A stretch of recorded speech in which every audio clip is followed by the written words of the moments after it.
Gestation is a term that most people use synonymously with pregnancy. Now, many people use the term conception to define when a pregnancy or gestation starts.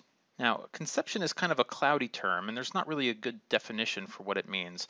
So, in general, it's probably best if we just don't use that term altogether. Now, everybody is a little bit more clear on when gestation ends, and that is, of course, birth.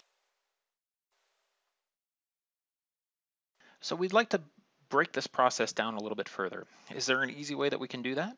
Well, we've all been told that gestation or pregnancy lasts about 9 months. So we can draw another timeline here. Here we've got it divided out into month-long segments. And you can see I've got 1, 2, 3, 4, 5, etc. And you've also probably heard the term trimester, and the trimester is a useful concept too. Now, pregnancy lasts about 9 months, and you can divide that into 3 equal sections.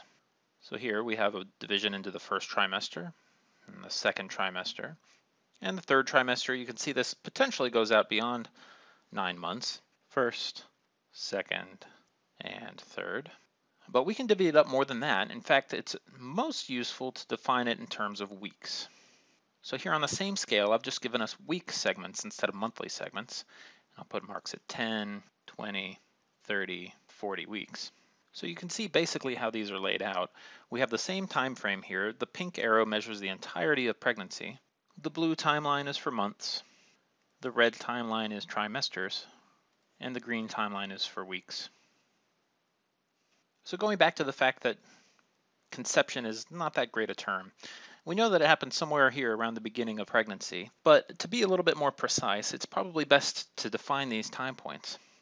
So if we're calling this week 0, we have to be able to count from something, and the thing that most people use to count from is the last menstrual period.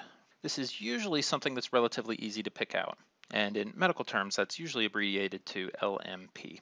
Now, of course, that's not when fertilization happens. Fertilization actually happens here at week 2, and you'll remember that fertilization is when an egg is met by a sperm and genetic material is combined. After fertilization occurs, we can start embryogenesis. Now, embryogenesis lasts about 10 weeks, and by the end of that period, we've started at a single cell, and we've divided and differentiated those cells, and we've gotten to the point where all of our organ systems are formed, so we've undergone organogenesis. From this point on, we're considered a fetus, and we continue to develop, but we call it fetal development. Along the way, we pass some very important milestones. Here at roughly 24 weeks, we hit a milestone of 50% survival. And that 50% survival is outside the womb. So if you're born at about 24 weeks, you have even odds of actually surviving. But after 24 weeks, your complication rate significantly declines. And here we get to the end of our 39th week, and at that point we are full term. There's a little bit of leeway in this definition, and most people consider full term to be a range around 40 weeks, extending from 37 weeks to 42 weeks. Before that, and we're in preterm territory. After that, and we're in post-term territory. Most people know that there can be complications to being born preterm, but there are actually also complications to being born post-term. For instance, you might be too big to fit through the birth canal. The best outcomes happen in this range of being born term. So there you have it. While pregnancy and gestation is one long continuum, it can be divided into subparts like months, trimesters, or to be probably the most scientifically accurate and useful, weeks.